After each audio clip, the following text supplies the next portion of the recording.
आगे की 2 बार की और प्रोजेक्शन भी जो आई। लेकिन आज के लिए जो बड़े ट्रिगर्स रहेंगे इंडियन मार्केट के लिए वो कंप्लीटली रहेंगे कि H1B वीजा के जो नियमों में बदलाव हुआ है इसका अब असर कितना भारतीय कंपनियों पर पड़ेगा। पहले एक बार ये समझ भी लेते हैं H1B वीजा की फीस कितनी थी, कितनी बढ़ गई है और कौन कौन सी कंपनियों का एक्सपोजर है। एक बार रडार पे कौन सी कंपनियां आज आपको रखनी चाहिए, ये सारा का सारा अपडेट लेकर हमारे साथ पूजा बनी हुई है बताने के लिए। पूजा। बिल्कुल एक बड़ा अनाउंसमेंट हुआ ओवर द वीकेंड और नए H1B वीज़ा आवेदन पर अब फीस बढ़ाकर करीब करीब $1 लाख तक कर दिया। इससे पहले जो H1B वीज़ा पर जो फीस थी वो $2,000 से $5,000 के बीच में थी, लेकिन अब वो बढ़ाकर ये अमाउंट कर दिया है। तो इसका भारी इम्पैक्ट आने वाले समय में देखने को मिल सकता है। हालांकि भारत की जो मिड कैप IT कंपनियां हैं उन पर ज्यादा एक्सपोजर नहीं पड़ेगा, लेकिन जो बिग 4 कंपनियां हैं जैसे कि TCS, इन्फोसिस, विप्रो जैसी कंपनियों की अगर बात करें तो वहां पर थोड़ा इम्पैक्ट देखने को मिल सकता है। H1B वीजा यानी कि अमेरिका में नौकरी करने के लिए वीजा होता है और ध्यान देने वाली बात यह है कि धीरे धीरे करके जो फिर बाद में फाइन प्रिंट्स निकल कर आए उसमें यही निकल कर आए कि मौजूदा H1B वीजा फिर से रिन्यू करने पर ये नए नियम लागू नहीं होंगे और जो ऑलरेडी H1B वीजा जिनके पास है उन पर ये नए नियम लागू नहीं होंगे। तो जो नया जारी होंगे कार्ड्स उस पर ये नियम लागू हो सकते हैं। इस तरह के यहाँ पर फाइन प्रिंट्स निकल कर आए हैं। अब आपको क्विकली बता दें कि भारतीय कंपनियों पर क्या असर पड़ेगा।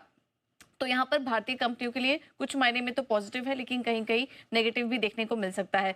पहले आपको एक्सपोजर बता देते हैं कि भारत का कितना एक्सपोजर है। अगर यूएस से H1B वीजा जारी करने की बात करें तो करीब 70% एक्सपोजर जो है वो केवल इंडिया का है। उसके बाद चीन का करीब 12% एक्सपोजर है। और अगर दुनिया भर में बात करें तो काफी सारी कंपनी, ज्यादातर अमेरिकी कंपनी है जो कि H1B वीजा यहाँ पर देती है और इसमें जो दूसरा नंबर है वो TCS का ही है। और जून 2025 तक अगर भारतीय कंपनियों की बात करें तो TCS ने करीब 5505 वीजा जारी किए हैं। उसके बाद इन्फोसिस, विप्रो, टेक महिंद्रा, जैसे कि हम आपको बता रहे थे कि बिग 4 कंपनियों का एक्सपोजर यहाँ पर काफी ज्यादा है, स्पेशली TCS का, जहां पर कि थोड़ा इम्पैक्ट देखने को मिल सकता है। और H1B वीजा पर निर्भर कंपनियों की अगर बात करें तो यहाँ पर Amazon 10,044 यहाँ पर वीजा इन्होंने जारी किए। उसके बाद देखिए दूसरा नंबर यहाँ पर भी TCS का ही है। और अगर दूसरी अन्य अमेरिकी कंपनियों की बात करें तो इसमें माइक्रोसॉफ्ट है, Meta platform, Apple, Google, Cognizant जैसी कंपनियों का नाम यहाँ पर शामिल है।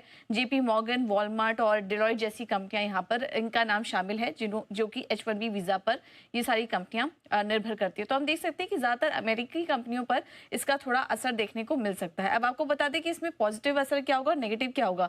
पॉजिटिव ये हो सकता है कि यहाँ से ऑफशोरिंग अब तेज हो जाएगी, ज्यादा से ज्यादा जो जॉब है वो इंडिया आते हुए नजर आएंगी, डाइवर्सिफिकेशन यहाँ पर बढ़ सकता है। नेगेटिव ये है कि कुछ कंपनियों का कहना है कि उनकी लागत बढ़ सकती है, स्पेशली TCS और इन्फोसिस जैसी कंपनियों की यहाँ पर लागत बढ़ते हुए दिखाई देगी। पॉजिटिव ये है कि नए इनोवेशन पर फोकस किया जाएगा, लेकिन ज्यादा सैलरी वाली नौकरियां जो हैं वो अब यहाँ से कम हो जाएंगी। तो ये कुछ इम्पैक्ट हम देख रहे हैं IT कंपनियों के लिए। फाइन प्रिंट्स जैसे जैसे निकल कर आ रहे हैं ये समझ में आ रहा है कि कुछ मायने में चीजें पॉजिटिव भी हैं, लेकिन कहीं कहीं नेगेटिव और कॉस्ट इम्पैक्ट थोड़ा बहुत देखने को मिल सकता है शॉर्ट टर्म में।